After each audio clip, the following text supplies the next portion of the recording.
fire. It's episode 171. Isn't that exciting? Yes, it's beautiful weather out here, but the storm is coming.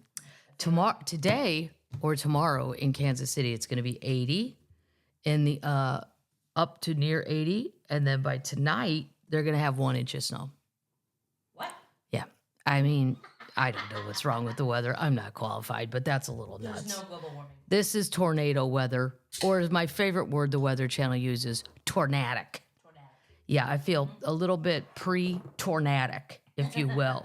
Where have I been? First of all, this hula thing that my friend Dax and Heather gave me, I didn't realize it was solar powered.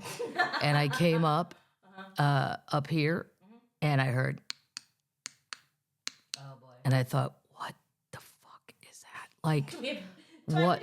And then I went in, because I put her in the other room when I was cleaning the desk, and she was dancing by herself. Ooh, if you don't know it's solar powered, you're like, whoa. It's alive. But it's not too scary because she's nice. It'd be a little more scary if Bucky was doing it. Yeah, it'd be fucking Yeah, weird if I stopped at 2 Bucky's this weekend, and I think they should have a reality show called Bucky's After Midnight. Oh. And you don't have to say a word. Nobody has to script it. Nope. All you got to do is put the cameras on, like Ring doorbells, and just see who's coming in, and then a couple cameras inside. What's everybody doing? Right. Because the crowd was on the brink of turning just at whatever time I left Huntsville and came back. That was the turning point. And I thought I would watch every night. Yeah. I would be addicted to it. Oh, yeah. Like and just real people. I don't know. I guess they'd have to sign a waiver. I think you'd have to sign a waiver to say you're on reality. You're being filmed on reality A lot of TV. drunk people. Live TV. It's not reality TV though. It's just A live stream. a live stream. Yeah, just a live stream of Bucky's after after midnight. Like Big Brother. Yeah, I wouldn't mind. Big Bucky. I mean, unless you did something Big Bucky. Big Bucky. Oh my God, they had their Easter Bucky out. They had St. Patrick's Day. I bought a shirt. Nice. Yeah, all kinds of stuff. What am I drinking? Chattahooligan. Nice. Chattanooga is such a great town. It's a good little lager too. I would totally live there. If you're young, go to Chattanooga. That's why, because it's more affordable than Nashville. It's prettier. Sorry, Nashville. We all can't. Come on. It's different. The mountains. It doesn't have what Nashville. But see, I'm old now, and now I have extra money, so I can go to a hockey game. I can go to a concert. But if you're young, you can't afford all that. Then you're gonna go where? To the minor league games. Yes. That's right. Yeah. It's just a beautiful town. Every time I go, there's more stuff. For the Chattanooga Lookouts. The Chattanooga Lookouts. Well, no, the trash. Oh, right. Huntsville's the Trash Bandits. The Chattanooga look. I mean, you just make your own fun when you're in your 20s and 30s. You could open a business. The kids there. I said on stage I was joking, but I'm also not joking. The young people there are the same as what the young people are in Asheville. If the ones in Asheville had goals. They're the Bohemian weed kids up in Asheville thinking they're going to be in the mountain town. There's nothing funnier than driving Highway 40 east and seeing the white dreadlock kids walk down from the mountain. Right. Aw, wah, wah. It didn't work out. Heaven is not in Asheville. No. Heaven is get down. No. I mean, Asheville's beautiful and all that. But, the children. I'm just saying, the children, the 20 and 30-somethings are just killing it in Chattanooga. Problem is, not enough flights out of the airports for this working lady. And a lot canceled. Oh, they cancel a lot because it's in the mountains. Yeah. It gets foggy, and then it gets hard to get out. Yep. Or go if you're retired. Yeah, what am I tasting? Well, this is Sweet Georgia Soul Signature Barbecue Sauce. But I don't know why. Well, technically, I was definitely in Georgia because I went to Rock City. We're going to be talking about all that. Somebody brought that. Just travel. This was brought backstage. Yeah.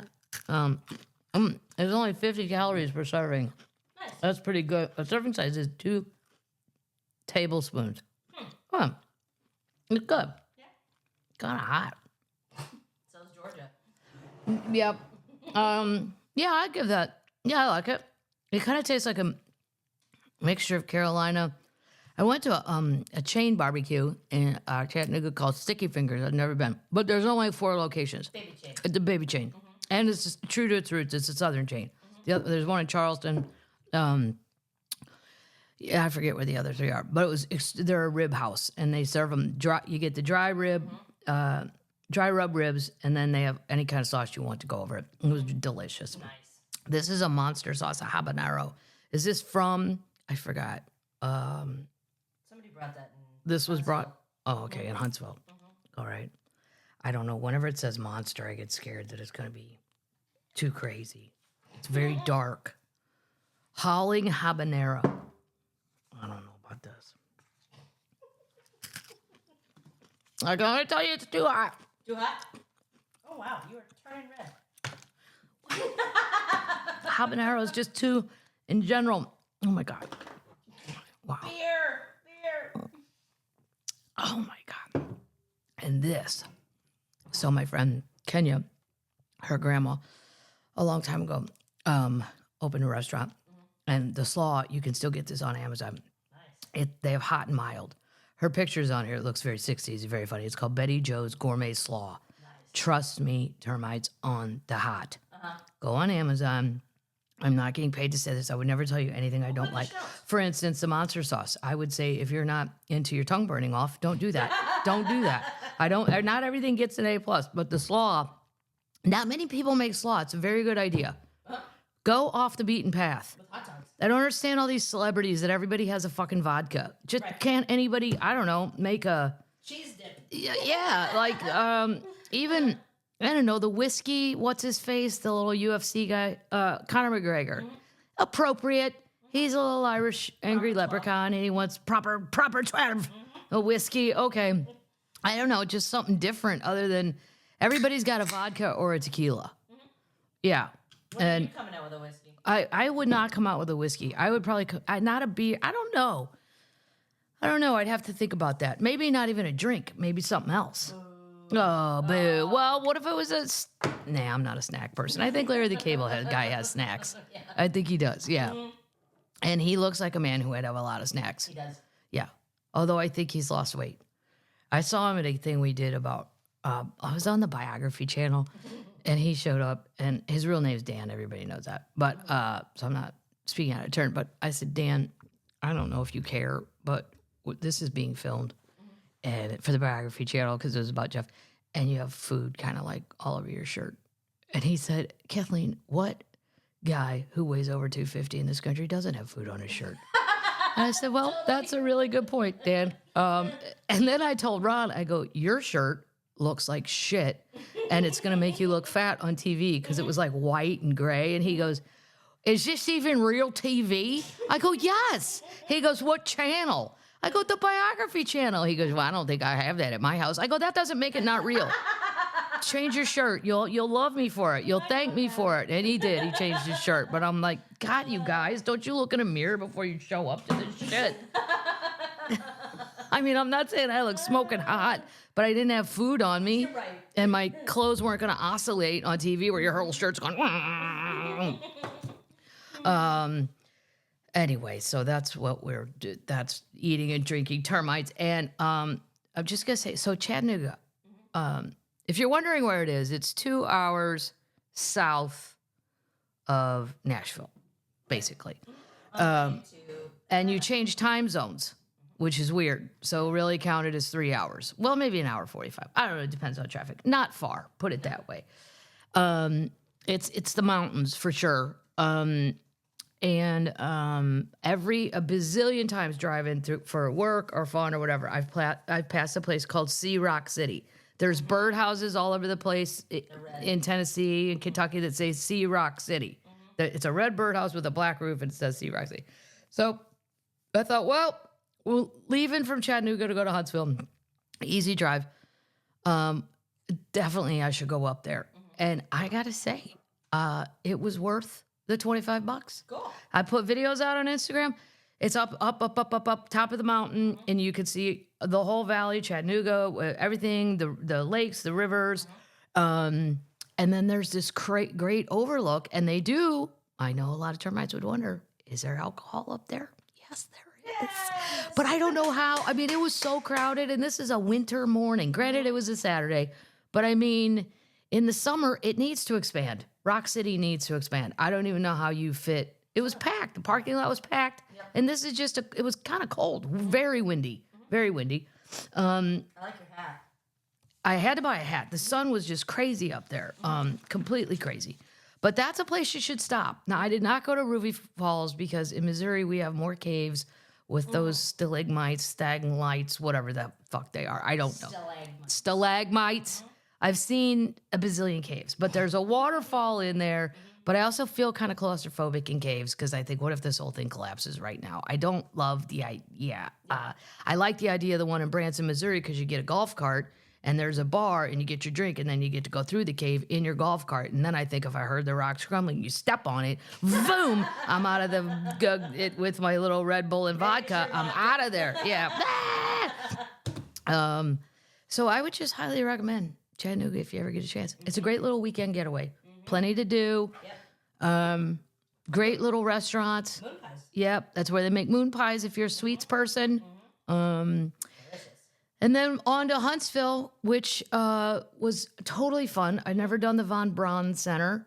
Pete Davidson was in the room next to me. Michael Palasek was the opener. He saw him walking in. He got very excited. He's very nice. Yeah. And the younger people want to go. The 20-somethings. He's because of, all the stuff he's been in. But good for him. And Huntsville's on the move. It's on the move as a city. It's the home of not even Baby. It's the home of NASA Space Camp. But other than that, they're downtown. It's going on. Huntsville is going on. And smart town. Yeah, people always make fun of Alabama, myself included. But if we're going to pick the smartest town, yeah. You've got a lot of NASA people just hanging around. And then, but I thought about it, Von Braun Center, because they took this Nazi scientist and put them all in Huntsville years ago. And the German thing is still there. It's very weird when you Google best restaurants in Huntsville, it's real German places. And at first, if you don't know the history, you're like, why the fuck would there be like Helga's House of Brats? Like, it doesn't make, well, that's why I'm just saying the Von Braun. All right, moving on. That's where I went. The Huntsville Havoc we're having. The Huntsville Havoc, their hockey team. Yeah, Again, it's all. They did. They had wiener dog, and I love. My brother had that long red-haired dachshund named Lukey. I love a dachshund, and I saw a blonde one. They're not so common. They're so sweet looking. They don't look as mischievous as the rest. They look sweeter, kinder. The other ones look like any moment I could eat your ass, even though they can't. Right, I'm going to stand up, freak you out, and start talking in English, like crazy things. But it was fun, and that's their hockey team. So in the smaller, medium towns... The trash bag doesn't give you... Yeah, I was going to do that at the end. That's another thing about living in, I call it small, medium town. Yeah. Like Chattanooga or Huntsville. Everything's just fun and not expensive. You can go to the hockey game. They're good. They're, the Havoc. And I liked it because they have a wolf called Chaos and they come out through the wolf. Cool. So, That's fun. And Michael Palasek was the opening act, in case you're wondering who that comedian guy was with me. Very funny. A lot of people asked. A lot of people asked. So let's move it on. Moving on to update.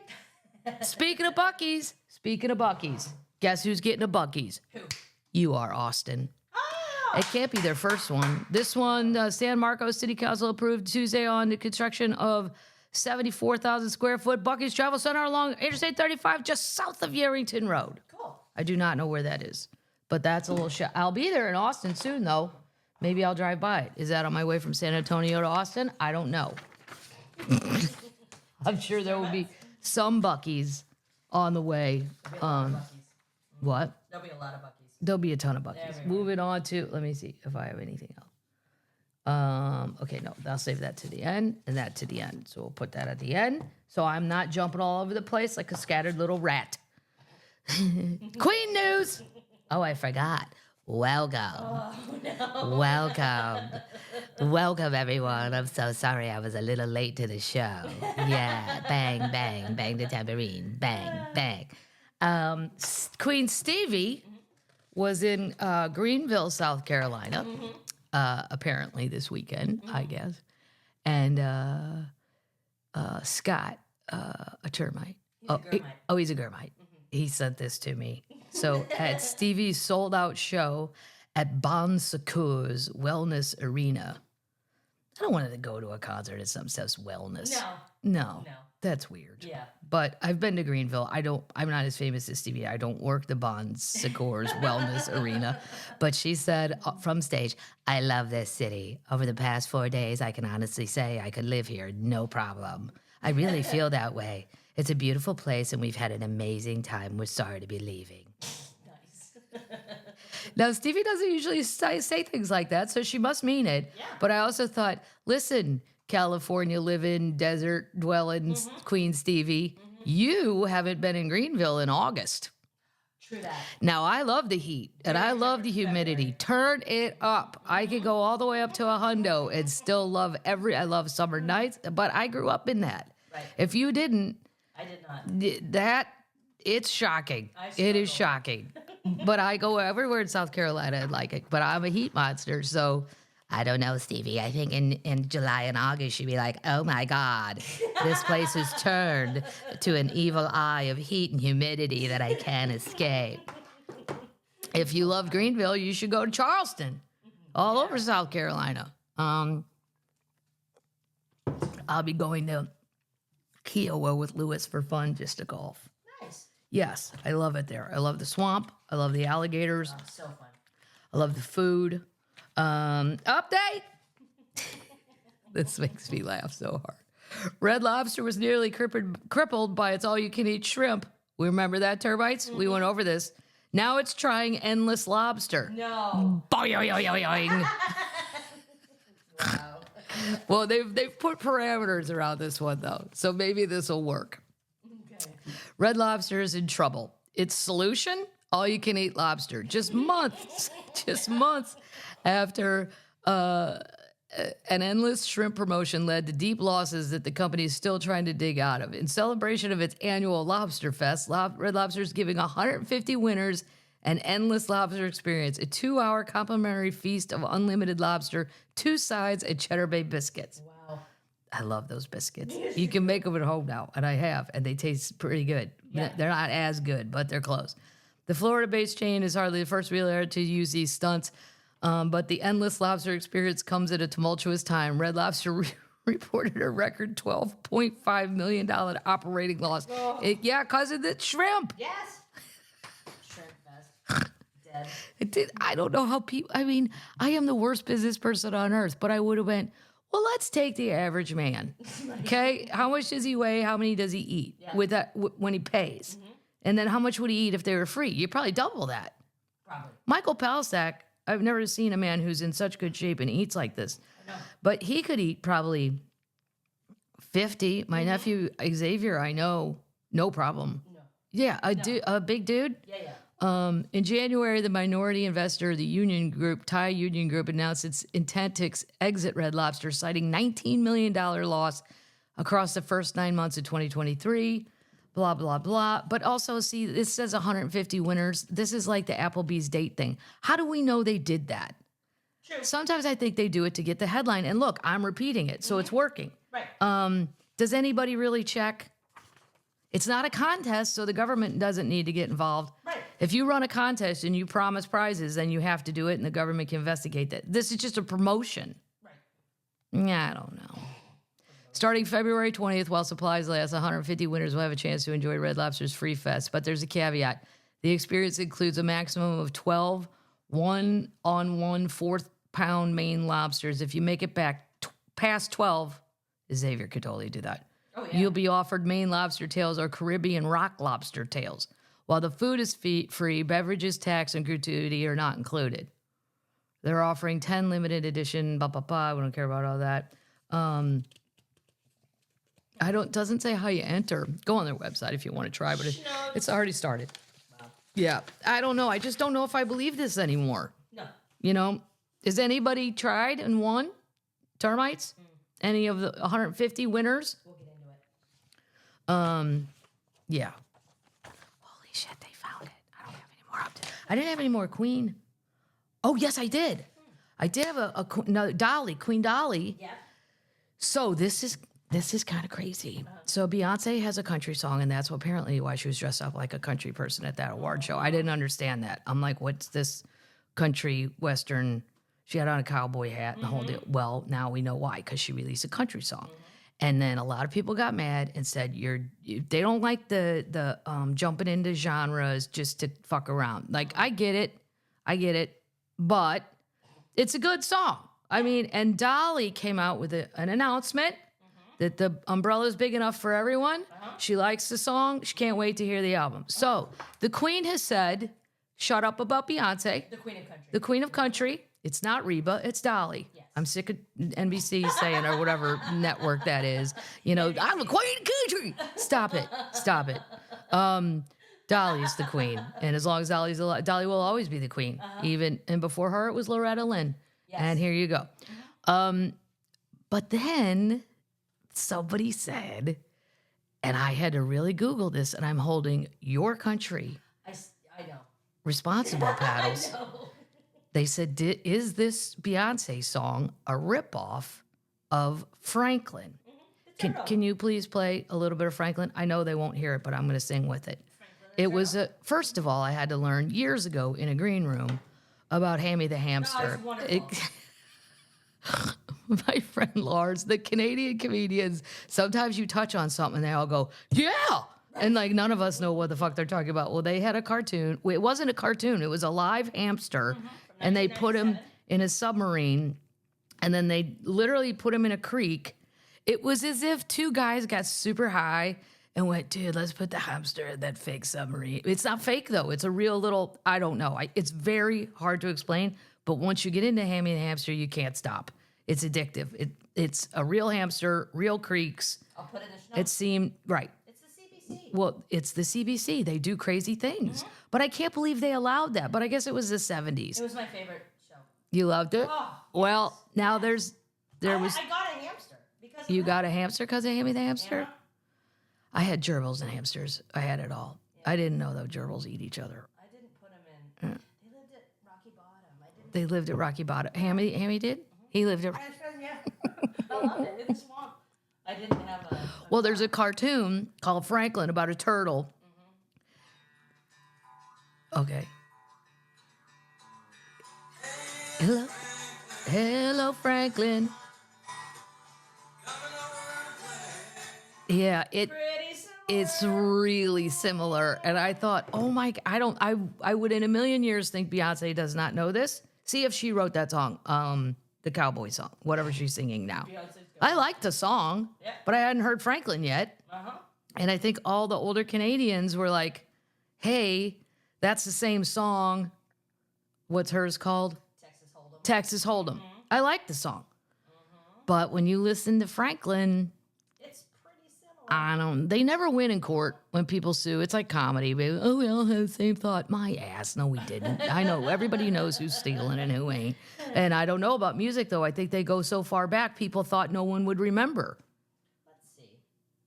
I know for a fact there was a Comedy Central show that they were stealing from one of my old specials. And because they thought no one would notice. Well, I did notice. And I had lawyers call. What? It's co-written and co-produced by Ontario-born Nathan Ferraro. Oh no! Beyonce's song is co-written and Canadian. and produced by a Canadian born in Ontario. So he probably knew Franklin. Yeah. Because how would an American even know to go look that up? 2 other Canadian songwriters also participated in the hit. Oh no! Oh, no. Oh, you're thieves, Paddle!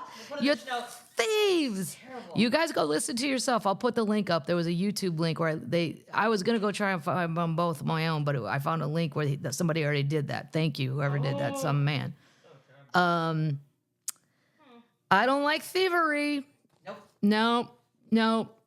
Yep. Oh, yeah, it's everywhere. Okay. We'll put it in the notes. Is everybody saying it's stolen? Yeah. Oh, no. Well, we got to hear the rest of the album and see if there's other Canadians on the album.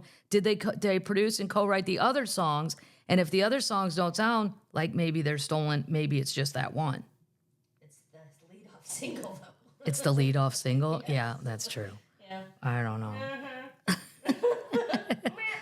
Holy shit, they found it. Holy shit, they found it. This comes from my friend Heather, research assistant, Arizona location. I have a new research assistant in upstate New York, too. I told my, she, I don't remember, promised to get all the good stuff. Sent me something fun. I don't remember. Anyway, this is going to freak you out, Paddles. I can't get over that. If those were all Americans and they were producers and writers, I would say, well, no Americans ever heard, unless you lived in Canada, you would, oh, man. Yeah. Oh, yeah. Oh. But then it would be funny to be at the trial. This is Franklin the Turtle.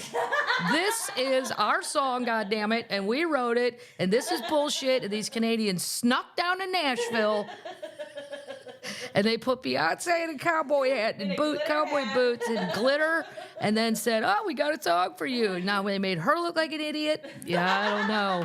Somebody didn't do the research. Get your spurs on. Yeah, do I have to look at you with a suspicious eye, Paddles? What else are y'all stealing up there, huh? Huh? Stealing from the CBC. But then you have to think, technically, I suppose the CBC owns that. They probably paid the writer. Probably. And then I'm going to get into all this. one-time fee, As soon as we're done. and then they own it. Do they care? Are they going to sue Beyonce? Here's the other thing. If you sue Beyonce, she will never come to Toronto again. She'll be mad at you. Do you want that, Canada? Do you want blood on your hands? I'm not sure Canadians care. Yo, I think they care. About Beyonce?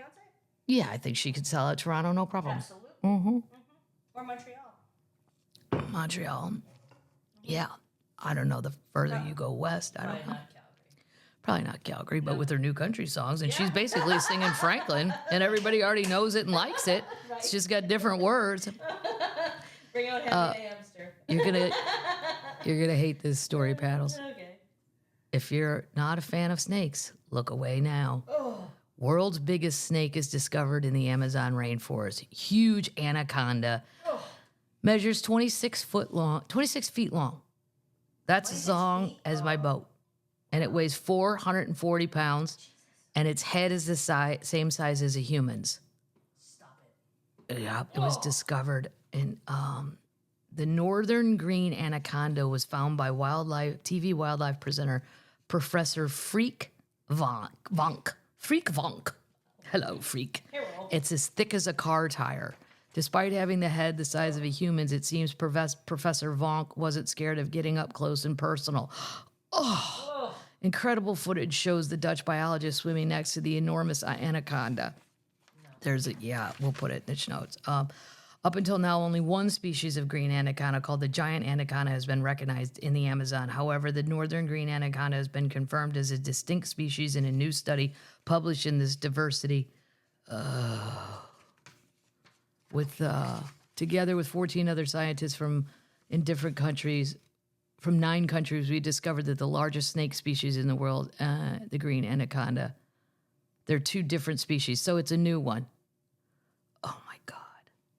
Now see, my friend Andrew would jump right in this river and try to catch it. I know. He's crazy. He's a crazy person.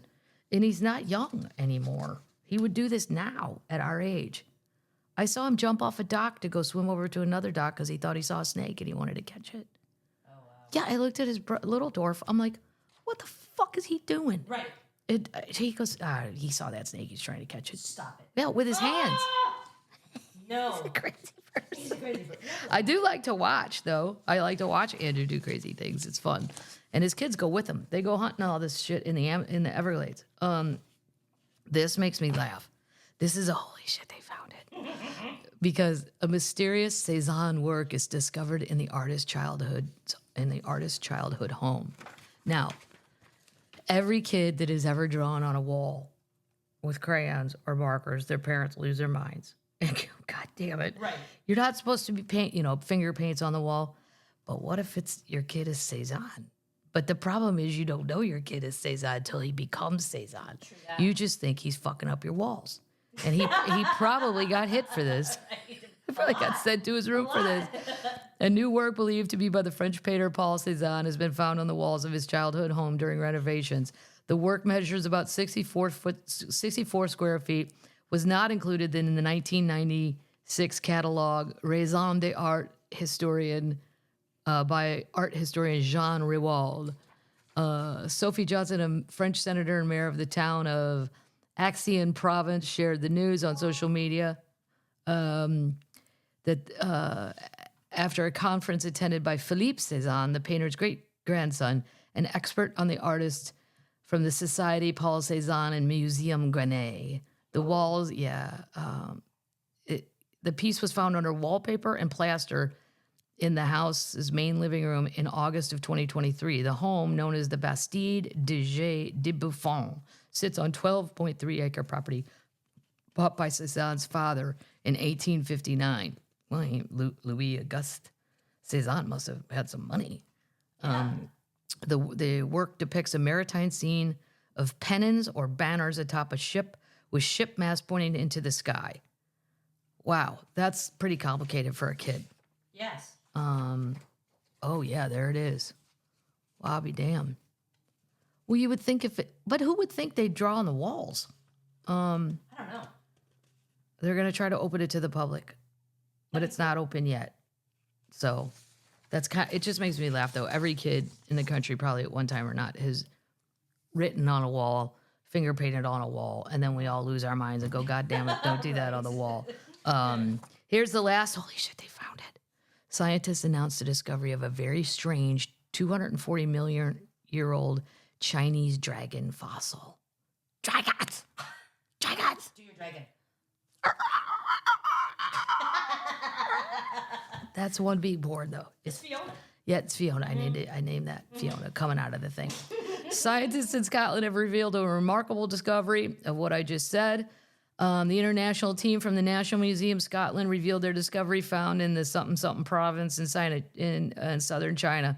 It's a 5-meter-long aquatic reptile from the Triassic period dating an estimated 240 million years ago.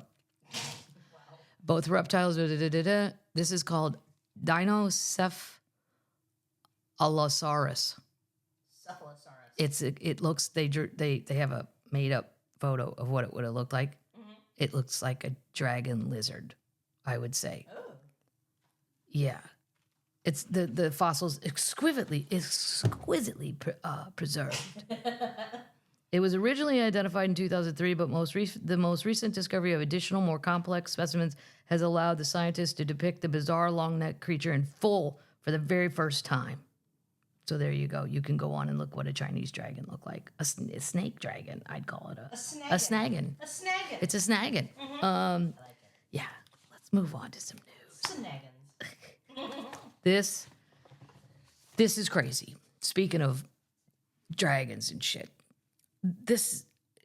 I do that joke in my act about the guy who forgot to put the lid on his cobra cage, and it just amazes me some of the crap that's legal to have. Mm-hmm. If you don't have a license or you don't know what you're doing. I mean, I do understand there's people that have exotic pets that know exactly what they're doing. That's a different story. Right. But I'm just talking some 19-year-old that goes online somewhere and buys a fucking cobra. Like, what? Right. No. Well, this is the monsters next door. This map reveals where dangerous pets, including white rhinos. Somebody has a rhino? Venomous Gila monsters. This comes out because a kid in Colorado was bitten by his own Gila monster and died. Mm-hmm. He's dead. And kangaroos are being kept as pets in the U.S. Oh, my God. I know.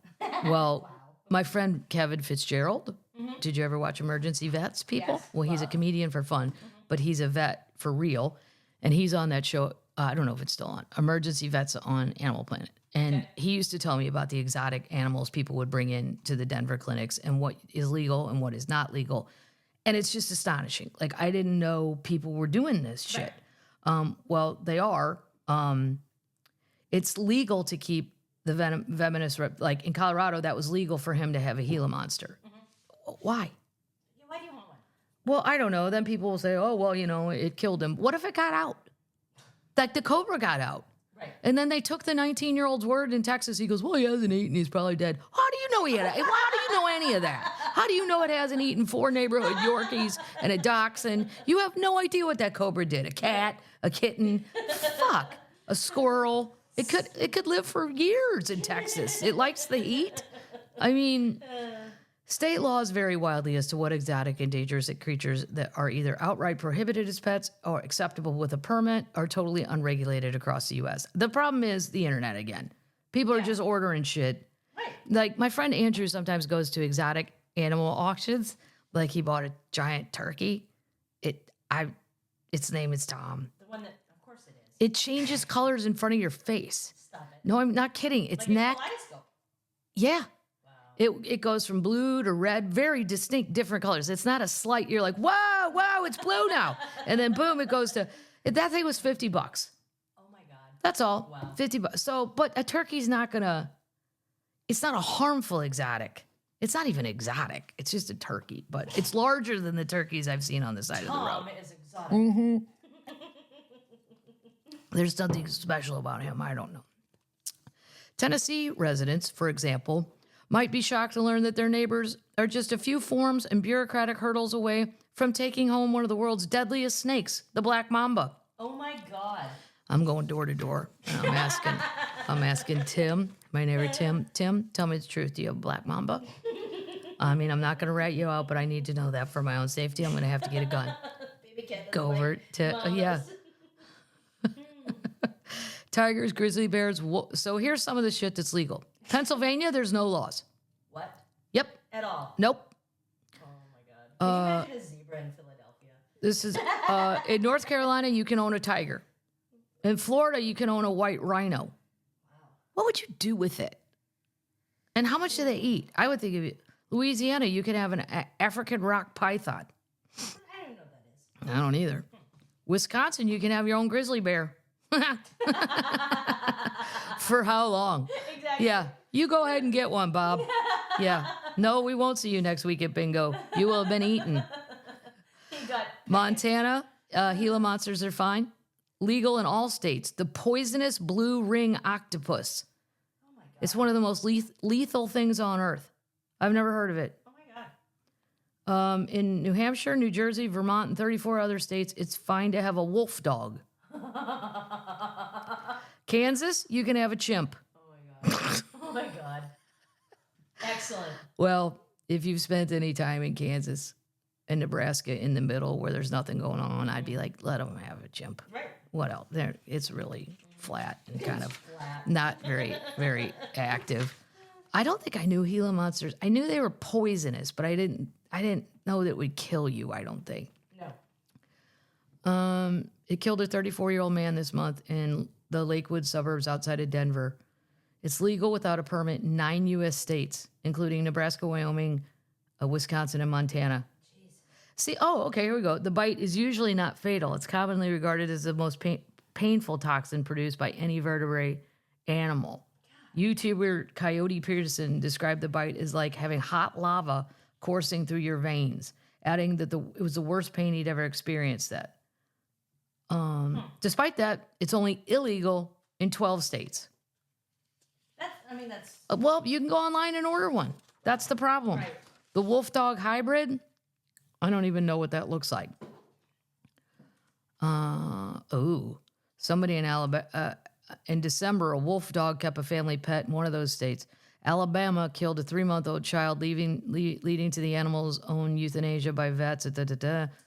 They can have a fatal combination of traits from its parents, fearless around humans from its dog parent, combined with the ruthlessness of the wolf parent. Ooh. So you have a friendly killer. He's as friendly as the dog. Don't get it. Some zoos have reportedly exhibited wolf dogs and just called them wolves. That's how much they look like a wolf, I guess. Lots of states you can have one, though. New Hampshire, Jersey, Vermont. It's only illegal in 11 states. New York, Connecticut, Rhode Island, Louisiana. I'm surprised Louisiana. Chimps? America's divided. Of course they are. I don't know. After that, Travis the chimp ate that lady's face off. But the lady was giving it Merlot and sleeping pills, and it knew how to work the remote, and it liked Red Sox games. She took dancing classes with it. She had a relationship. There was, she had a real relationship. And one day he turned. Travis got angry. Maybe he didn't like the company coming over. Travis Who opened knows? the But when you doors. see them show their teeth, fuck no, I'm not having one in the house. They're cute for a minute. 10 seconds. In the videos where they show on Instagram, here's so-and-so who raised this chimp and put it at a sanctuary, and then she's going to go revisit the chimp, and then it runs to them and hugs them, and the Jane Goodall videos when they kiss her goodbye. It's all cutesy-pootsy until the chimp gets mad. Right. And rips off your face. This the same once was true of Connecticut about the chimps. You can keep a chimp in Kansas without any paperwork. But new laws went into effect after what? A 200-pound domesticated chimp named Travis mauled a woman in Stamford in 2009. He ripped off her face. Please hurry. She pleaded with 911. The victim, who survived, sued the state for $150 million for keeping the practice of the chimp pet ownership so unregulated. Can you imagine? Oh my God, you can sell a black mamba freely at a South Carolina reptile show. Okay. Wow. You're going right there. It's the most dangerous snake in Africa. That's why Kobe Bryant liked to call himself the Black Mamba, because he wanted to be the. He's dangerous. Its bite is known as the kiss of death. Oh my God. In 15 minutes, you're dead. Oh. That isn't even time for the ambulance to get there. Oh my God. Kangaroos. So one time, my friend Kevin in the Denver green room, he used to bring stuff home like from the vet. Like one time, you shouldn't let a bunch of comedians do this, but Kevin was supervising. Right. And maybe he wouldn't want me saying this, but I don't know. Somebody messed up a turtle shell, and Kevin was like teaching us, like we were all going to go to vet school. And Josh is sitting there, like it's just a bunch of Denver comics and me, and we're like, dude, we're never going to do any of this. You understand that? Yeah. So I was holding the turtle, and Kevin put his shell back together with this vet glue. But then we all learned why the shell is so important, and the poor little guy had to have his shell. But one time he brought a wallaby backstage. That's because I would always request, can Kevin please open when I'm there? Because, and this thing was the most fucking awesome, crazy thing. And I was like, oh my God, I would love to have a wallaby. He's like, no, you don't, baby. You don't want one of these things. He goes, basically, it's a goat that can hop. It's really, really, really a crazy thing. It can't be controlled. He goes, they hop so high, and then dogs don't know what they are. So it's like us seeing an alien that you think is dangerous, and they just attack the wallabies, and the wallabies go crazy. But they're not nearly, they're only like, I don't know, 2 foot tall. 3 foot tall? I mean, not like a kangaroo, though. Those ones you see where they've, stolen a child and they're boxing men that are 200 pounds. No. There are only 3 states in the U.S. where it's legal to own a kangaroo. Wisconsin. I think it would get too cold for a kangaroo. Yeah, I was going to say. West Virginia, South Carolina, bing, bing, ringing in again. South Carolina. Wow. South Carolina, you go, South Carolina. Relaxed animal laws. Male kangaroos will battle one another to be the alpha male. Their bodies are built for kicking and fighting. They've got strong legs and sharp claws, and they can do real damage. Unbelievable. Then it goes on with the rest of them. The rock python, the rhino. As long as you have 2.5 acres of land, the state of Florida will let you keep a whole menagerie of animals, including bears, large cats, rhinos, crocs, chimps, and more. Oh my God. Last year, a 2,000-pound white rhino was shot and killed at a Florida safari park after it aggressively escaped its enclosure. Wow. Yeah, before I knew those were terrible, I've made my mom and dad drive through a few of the drive-through parks, and inevitably, someone will get out of their car, even though you're not supposed to. And I never saw anybody get eaten, but I saw people get charged. Like, it's really stupid. Then they're mad that their F-150 got fucked up by a rhino. Right. Hold on. The anything goes state, it's Pennsylvania. I mean, come on. That surprises me because usually they don't, it's a poorly regulated industry. I wouldn't see that in Pennsylvania. More of a Southern thing where we're not doing those kind of laws. Right. You do you. If you get eaten by your own pet, that's on you. Right, but what if it gets out and it ends up on my front porch and I go out there and there's a black mamba? Right. What's somebody going to say about that? Right. This makes me laugh because I think this is going to happen to me every time I return a rental car early in the morning and there's nobody there. Like a small, medium town. Nobody's showing up to work till 6. I'm pulling in at 4:30 for the 6 o'clock flight, and I'm supposed to put my keys to the rental car in that box, and I do, and I drop them in there, and I think, well, okay, but if the first person that shows up to work decides to steal that car, It's yours. you have to be ready to quit the job, clearly, and you have to be ready to probably leave the state. But if you're really ready, there's a set of keys, there's the car, go. Right. And then I think this will happen to me. And then they'll think I've stolen the car. I don't like that system. I don't, as a rule follower, Catholic school rule follower person, I want to know with more certainty that I brought the car back. Well, my weird fear is happening a bunch at Hertz. A lot of people getting arrested for cars that they did return. Hertz developed a reputation for sending customers to prison for stealing cars they had actually returned. Right. Prison. One elite member, and I'm elite, I'm an Avis Wizard, and I'm Hertz Gold, and then You rent from National, I rent. You're an Emerald Wizard aisle person. Yeah. One elite member at Hertz chalked up 4 arrests, spending 30 days in jail where she suffered a miscarriage. A father and daughter were held at gunpoint and arrested for renting from Hertz. Oh my God. Oh my God. This is usually what happens. Usually what seemed to happen is a customer changed vehicles or extended their rental. Wow. I extend mine a lot. I mean, compared to normal people. And then I always wonder about that because the person you're talking to is like, yeah, where are you going to take it? All right. The changes didn't get reflected properly in Hertz system. So it looked like the customer didn't return the vehicle when they were supposed to. So Hertz reported it to the police. Well, why don't you just simmer down a hot day, Hertz, and talk to everybody who worked the morning before when the person called? It seemed like Hertz really got this under control after bringing in Planetaire to help track its rental fleet. Right. Why don't you have put a low jack on it? Right. Track me. Right. I don't care. So it was pretty jarring to me that a reader recently received the scariest letter that anyone who frequents this blog can get. They rented a car from Hertz, and Hertz wrote to them to say the car was missing. Oh, my God. Oh, my God. Dear so-and-so, they blacked that part out. This is from the Hertz Corporation, Oklahoma City, Oklahoma. Thank you for being a valued Hertz customer. We are contacting you about a vehicle you recently rented. Our records indicate the vehicle is overdue. If the vehicle has not been returned, we request it has been returned or has not been returned. We request you to contact our department. Oh, well, that's not so mean. They're just saying, "Where's the car?" I don't understand why they. This had been a one-way rental that was returned, and the letter came about a week after saying. So a week later, you think you dropped off your car, and then you get this letter. We don't have the car. Right. That's why they weren't very threatening. You've bought a Ford Taurus. They had the wrong return location listed. However, Hertz would not send written verification that the vehicle was returned. Fuck you. Right. You have to. You didn't have to, except you did that. You said saying I didn't do it. Right. Well, I need one that says I did. What if there's a warrant out for my arrest? Then I have to be careful if I'm speeding. Yes.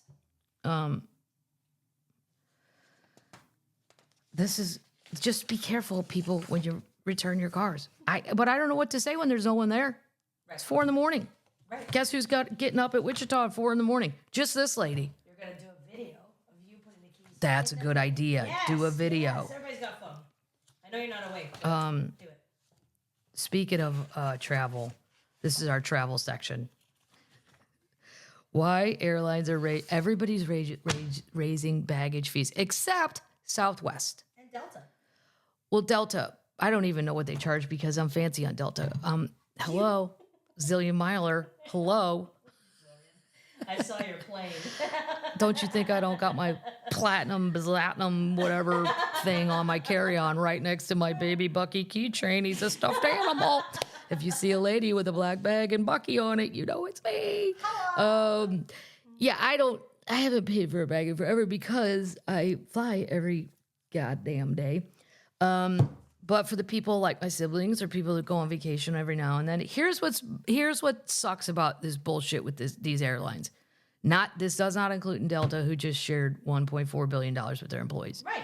Wonderful. You don't want us to check the bags. You're mad about that. You're going to charge us a shit ton of money, but you also don't want us bringing the stuff on the plane.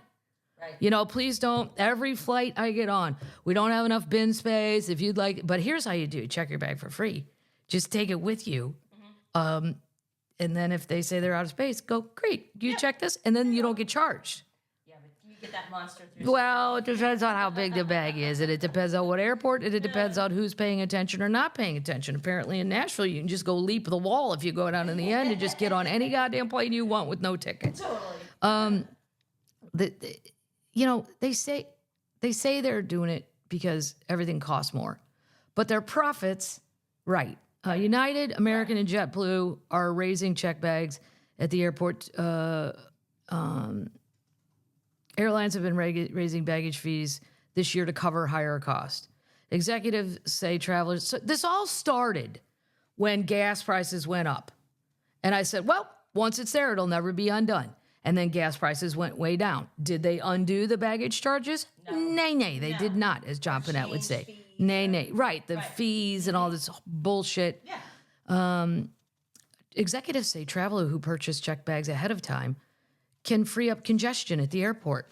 Listen, what is it? Do you want us to check the bags? Right. Or do you want all of the bullshit to bring on the plane? I mean, there are at least, I would say, 4 people that board every plane I get on that have about 10 bags on their body, if you count them. Yep. But it's how they distribute them. Right. One will be in the front, one sort of over here by their hip. There's dragging one. There's one on top of the one they're dragging. And I'm like, I don't necessarily blame these people anymore because you guys won't stop raising prices.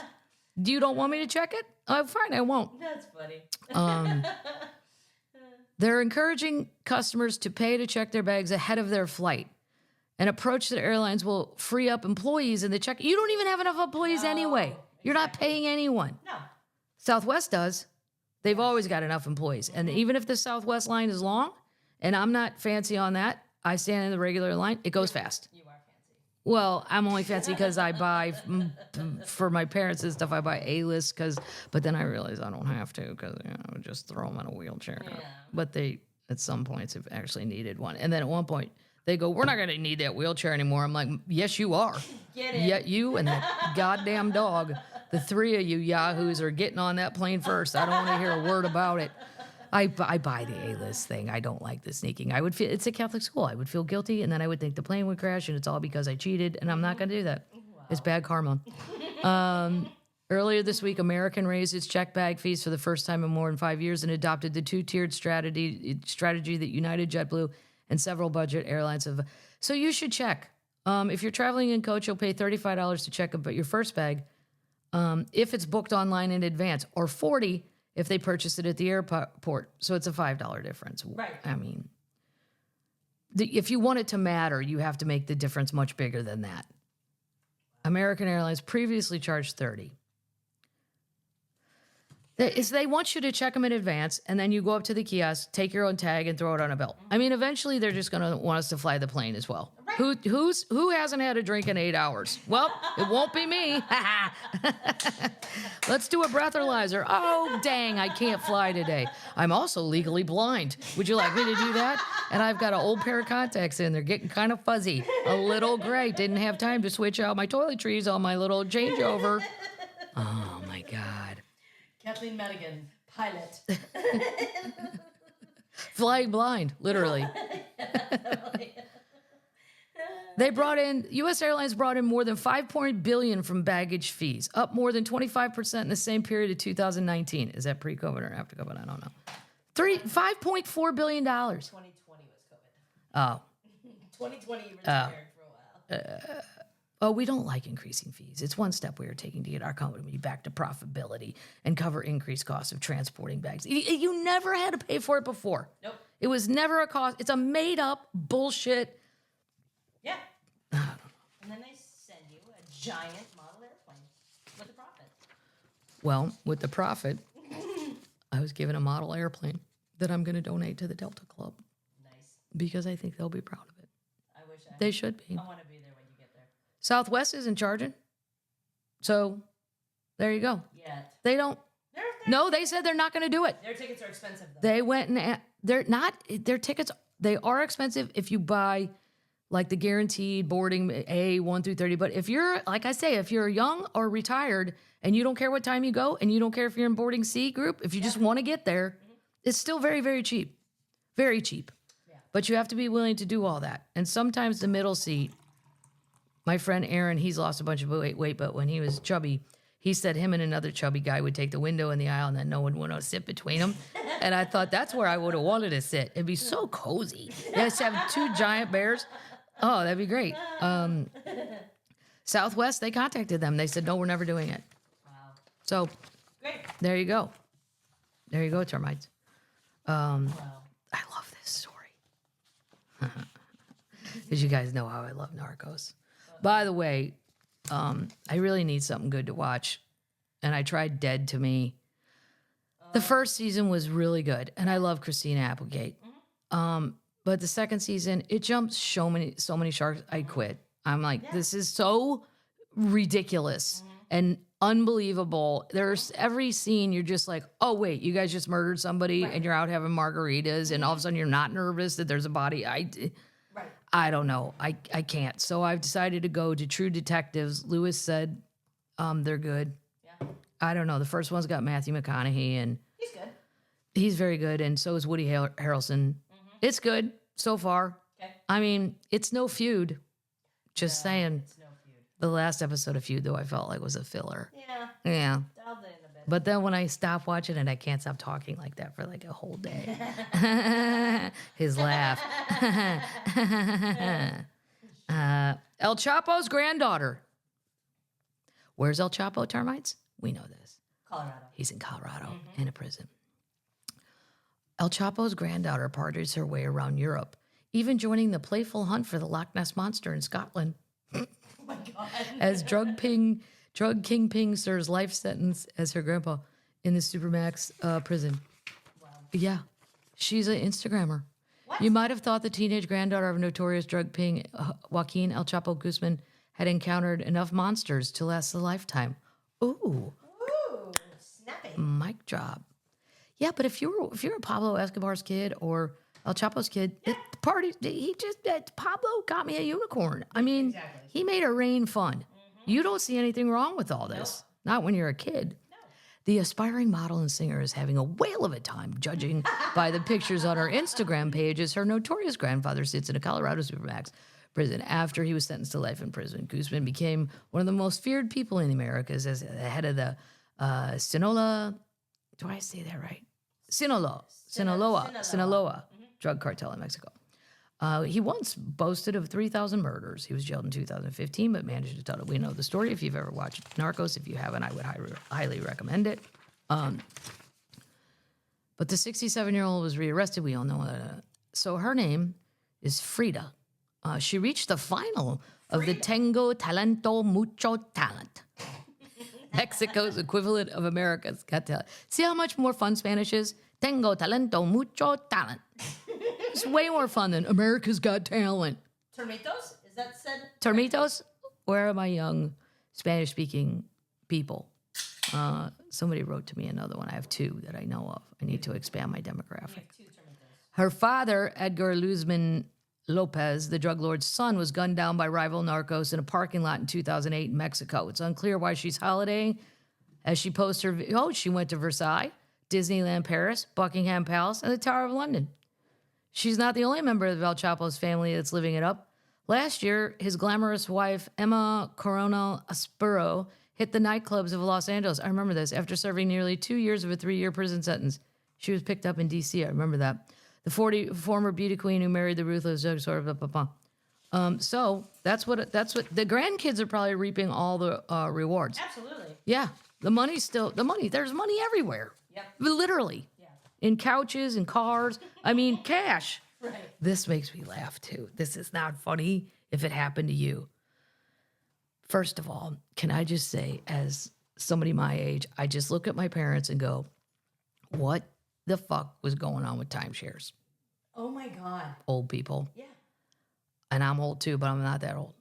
Because there's an entire industry now built on how to get you out of a timeshare. Yeah. So what went so wrong and what sounded so great in the 70s that my dad has a friend, he's an old guy. He got one in Orlando so that the grand... Now, I would get one in Orlando to go to Gatorland. I would need a timeshare. I'm like, it's time to go see my dragons again. Exactly. And it's just such a calming day. You get a giant can of beer and just sit there and watch them. But anyway, I have never understood the timeshare concept. But I'm like, wait, so you buy it, but other families bought it, but none of you can really put your stuff in there. You can't really make it a home. Right. So it's really like a condo that you're sharing with strangers. Right. I don't get, yeah. Well, great deal. I don't know. Any termitos like your timeshares? I mean, if you watch the news in the day, CNN or Fox, any of them, whether it's just old people watching the news, every other ad, stuck in a timeshare? Let us help you. I'm like, what went so wrong? Ever been to a hotel? I guess you can't quit them. I don't know how they got you. Well, this is a crazy story. This should be on like one of my low crime shows, like a Dateline or something. The first call came in December of 2011.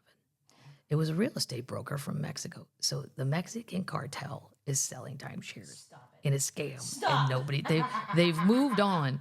Like, I'm sure they're like, hey, this fentanyl thing's getting a little, dangeruso. How about timeshares? And I'm sure everybody else at the cartel meeting was like, what? What do you mean? Timeshare. Oh my God. Well, yeah. Listen to what they did, though. It was a real estate broker from Mexico offering an exciting opportunity. A buyer wanted to pay Stefan, a financial manager from the Midwest, $65,000 for his timeshare in Cancun. That was far more than the $47,000 he'd spent on it 6 years earlier. So he agreed. Okay. Mm-hmm.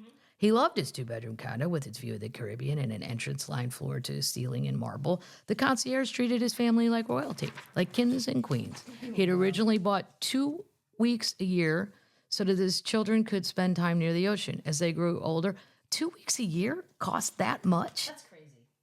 That's crazy. What? Get an Airbnb? Well, this is before Airbnb.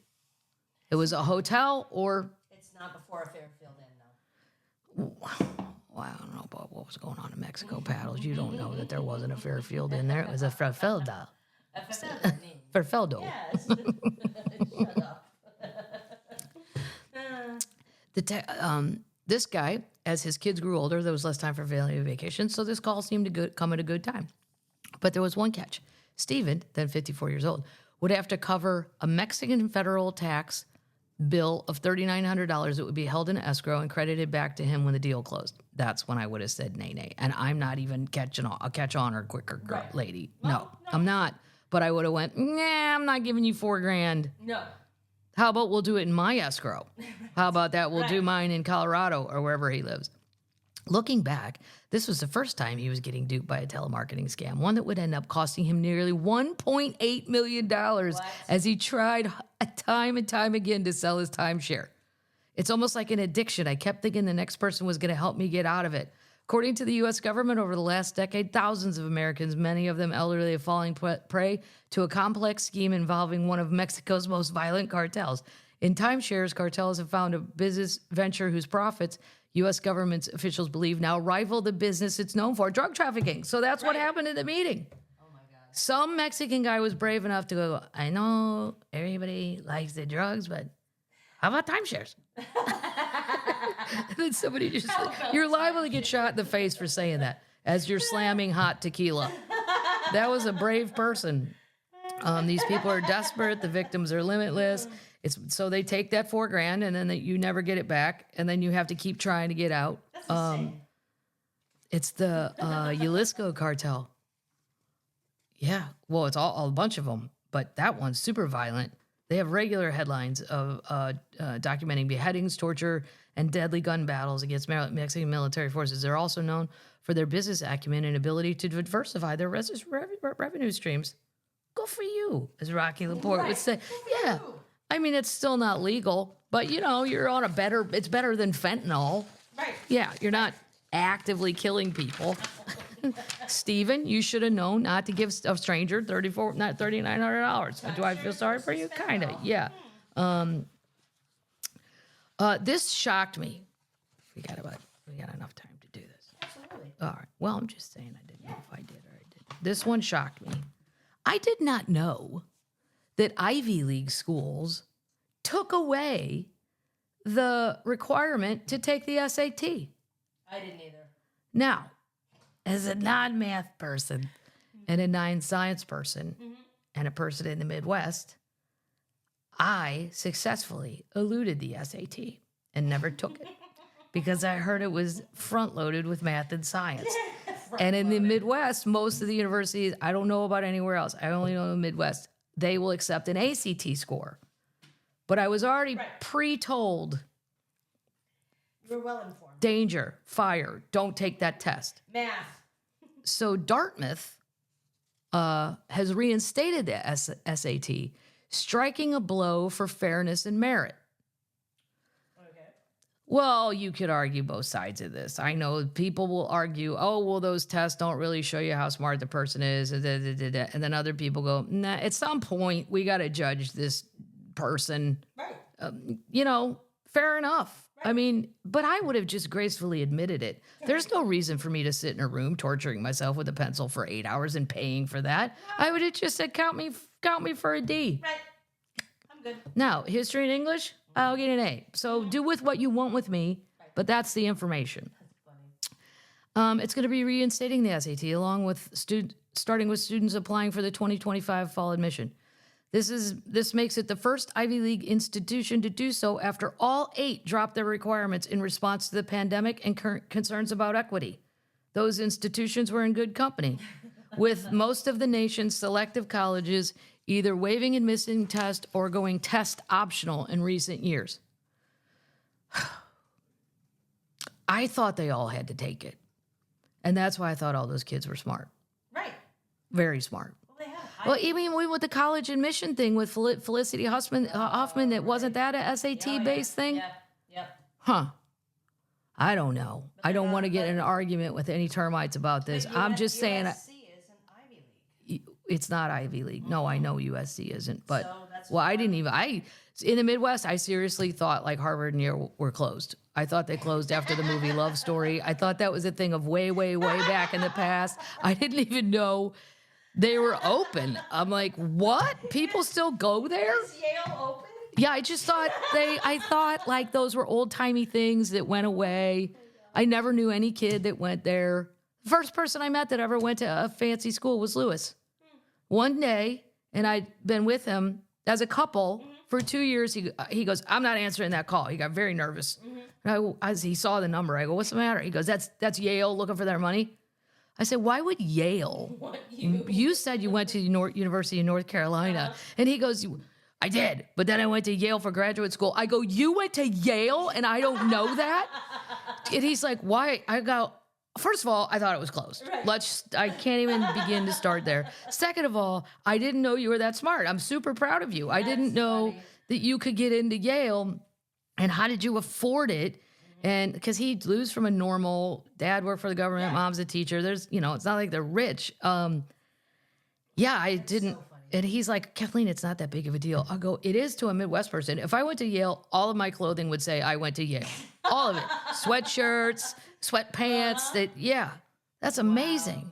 Wow. And then I heard that Jodie Foster went to Yale because that stalker guy was calling her dorm room. I read a story about that. I'm like, well, look at her. Oh, and then I found out this was the craziest thing ever said to me in a sentence. Well, not the craziest, but it's a memorable one.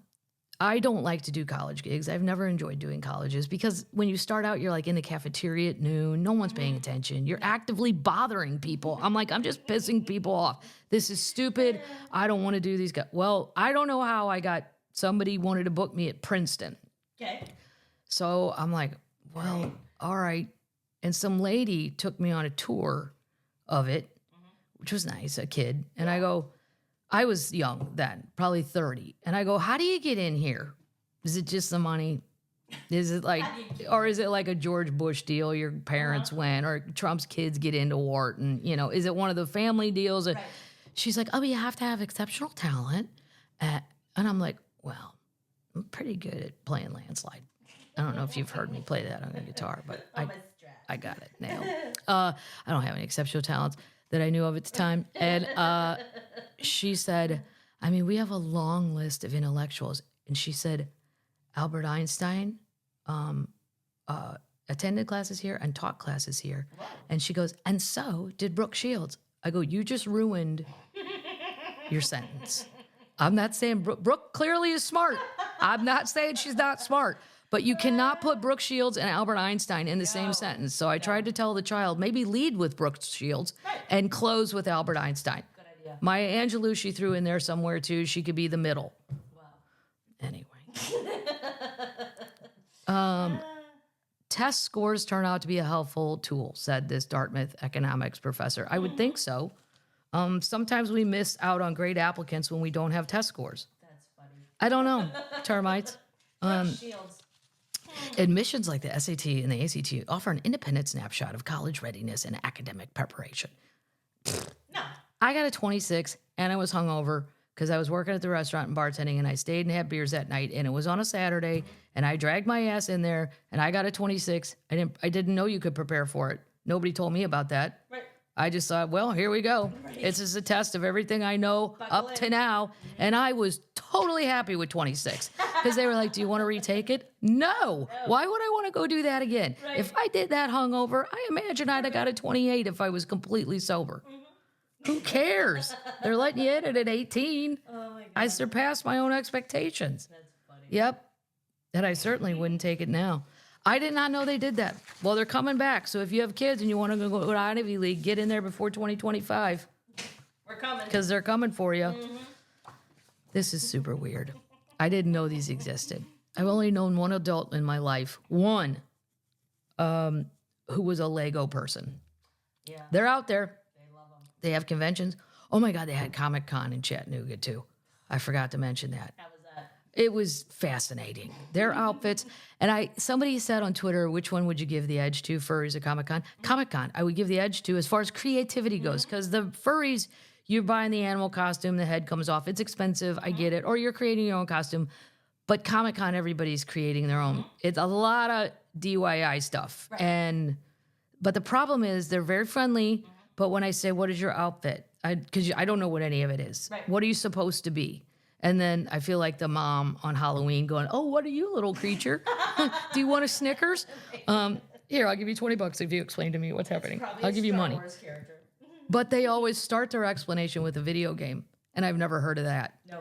Unless you're doing something from Donkey Kong or Miss Pac-Man, I'm not going to know what it is.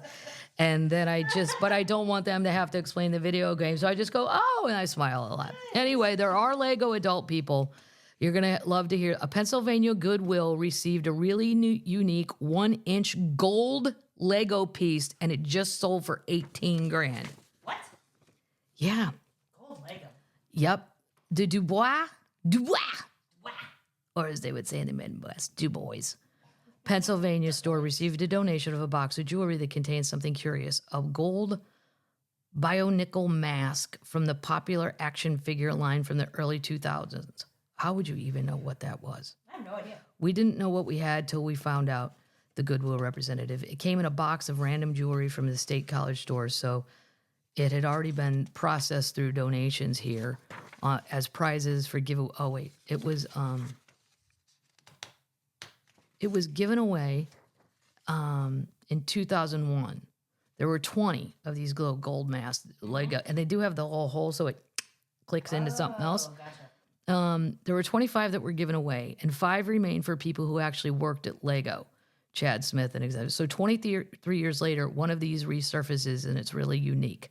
The 1-inch tall, 14-karat gold Lego piece saw bidding start at $3,300. After 48 bids, it sold for 18 grand. Wow. Yeah. Even the Lego Titanic, which measures 4.5 feet long, is one of Lego's largest sets ever, cost a comparatively affordable $680. Wow. That's Yeah. crazy. 18 grand. Goodwill. Get down there, folks. Gold There's Lego. one up right at the corner by my house. I never go in it. No. Sometimes I don't know. I think it's bad luck. Sometimes. I But don't like you. You clean out stuff in your house. Where do you take it? If I clean out stuff in the house, I give it to people that need it, that I know. Oh, that's nice. Yeah. Nice. So, and then, yeah. And then there's a woman's thing here for trying to get jobs. Like I had, The domestic violence ladies. yeah, the domestic violence ladies, and or starting an apartment. So, if I'm nice. tired of looking at my, I don't know, Coffee table. beer glasses, everybody needs a beer glass, right? Everybody does. Yeah, everybody does. Yeah. I'm going to tell you about Target's thing next week. Yeah. So hold on. This is hold on. I'm going to close this out with this story. Okay. And then you guys can see if you're living your best life. Okay. And then I'm going to say a couple of thank yous and do my quotes. And then I'm going to go play with Baby Cat. Oh. I've lived in the Netherlands for 14 years. This is why we're always ranked one of the happiest countries. Nice. Here's why. Okay. If you're doing nothing, own it. I have no problem with that. No, you don't. When someone asks what you're doing during your Nixon time, I guess it means off time. Right. Simply respond, nothing. Nope. Be unapologetic about taking breaks or holidays. Think of Nixon not as a sign of laziness, but as an important life skill that might help you regain some composure, find calm, and prevent burnout. This has got to be part of my enabling class, Okay. my reality show, where I teach you how to do things that people say you shouldn't be doing. Right. Yeah. Everybody wants that. Number 2, work and rest according to your natural rhythm. I have been screaming that since I had to get a day job out of college. I'm like, I do not function. My brain does not wake up till 10. Why are you demanding I be here at 8? All I'm going to do is sit here and stare at a wall and go, fuck if I know. Nothing's going to happen. It just can't. I can't make it happen. I can drink all the coffee you want. And all I'm going to do is run to the bathroom because I drank too much coffee. It's just, if you would let me work 10 to 7 instead of 8 to 5 or whatever, Fire. I would be fire. I would be so much more productive. And then traffic would be better because not everybody's leaving and going at the same time. Let people work on their time thing. Staggered starts. I also need a nap, and I'd have to build that into my contract. I need a little area, a little cubby hole. Sometimes your brain needs to go off. I don't believe in the 20-minute nap either. I believe in 40. I believe in double the recommended amount. Oh my God. Do nothing together. You're supposed to do it with other people, your family, your kids. Just tell them we're doing nothing. You could watch TV. Yeah, comedian, you could watch TV. And number 4, I love this one. Just be normal. In the Netherlands, people tend to steer clear of intense emotional outbursts. No, yes. Well, of course they do. Of course they do. Yeah, very linear. We will take one thing at a time. What is your problem? You have a dead body in your car? This is no problem. How much blood has it been sprinkled around the car? They're every one of those crime things you watch about the Netherlands, nobody ever gets riled up. We're like, what the fuck you mean you have a body in your car? What is the matter with you? It's also generally not accepted to complain or brag about working all the time. Good. Let's shut these type A people up. Yeah. Stop bragging about how much you work, because then I'm supposed to feel bad about bragging about how much I didn't work this week. The attitude stems from a famous Dutch saying that says, "Do normal, dat is al gek genug," which means just be normal. That's enough crazy already.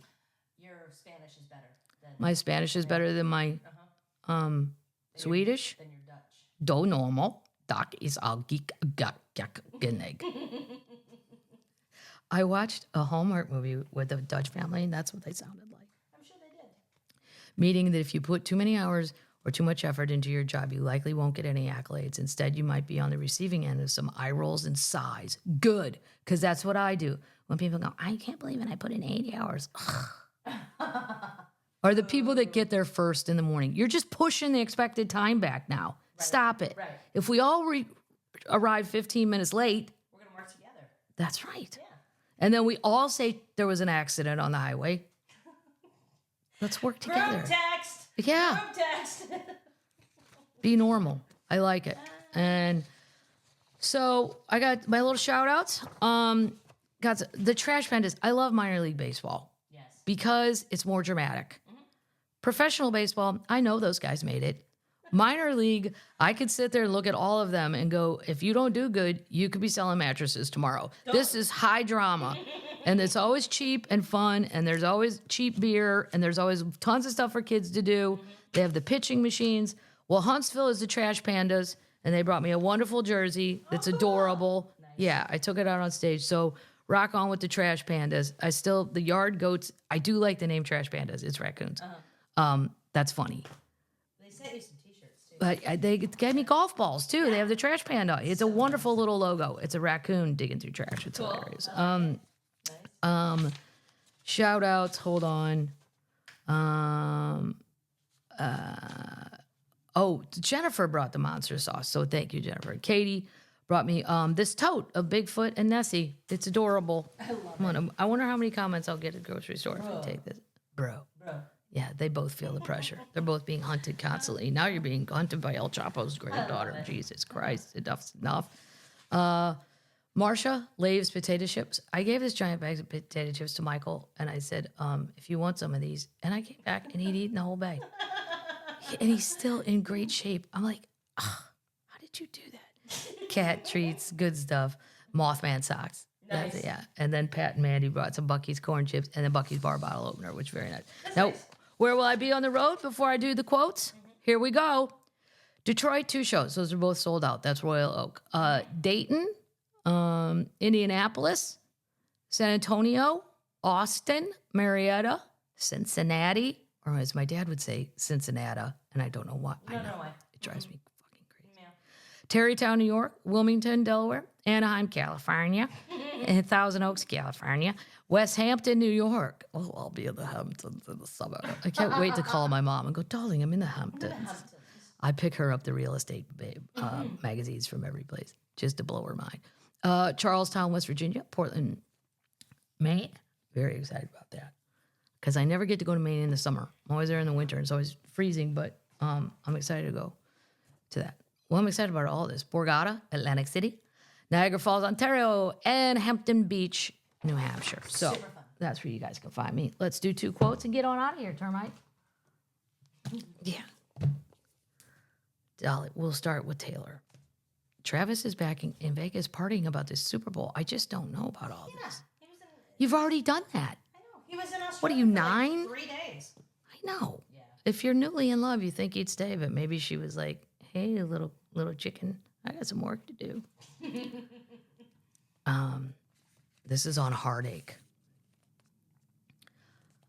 This is from Vogue in 2020. Okay. All of a sudden, this person that you trusted more than anyone in the world is the person that could hurt you the worst. Then all of a sudden, the things that you have been through together hurt. Oh, God. Sad times. Yeah, boo. Let's go to Dolly, maybe a little more uplifting. This one's good. This is reflecting on her dream career in an interview with Digital Journal. I've been fortunate enough to see my dreams come true. In my case, I have, but I've paid my dues. I'm always say I'm going to give God the credit, but I definitely want the cash. Go, Dolly. Go, Dolly. Go, Dolly. All right, termites. We will see you kids out on the road somewhere. Detroit. See you this weekend. It's going to be great. We got more termite shirts coming in. More termite shirts. I know because I do not recall need an attorney sold out so fast. So we ordered more of that and then ordered more. I don't think I ordered more of the St. Pat's Day because it won't be there in time. But I ordered more of the do not recall. And I'll just keep ordering them until you're all tired of buying them. Yep. But I never know what to buy. And then I know I don't get sizes right. Merch is hard. Yeah. I don't know. We're going to do another joke one. I'll do another one with one of my punchlines on the back that people like. I don't know. Somebody saw one once. It's pretty popular. Seems like. Yeah, fire. Let's do that one. I don't know. Somebody saw one once. Yeah. I was told not to bother Jesus. I don't know. I can't think. I'm so sick of hearing my own voice because I had to edit all the audio for Hunting Bigfoot because the audio is coming out because it's available on Amazon for 1 year exclusively, and that time will be up. And then, boom, the audio can go all over Spotify and everywhere else. But when you have to listen to the sound of your own voice 3 hours in a row, you hate your voice, you hate your jokes, you hate everything. Yeah, I had to take a break. Lot going on. That could be normal. That's right. Why am I working this hard? Fire. All right. Are you ready?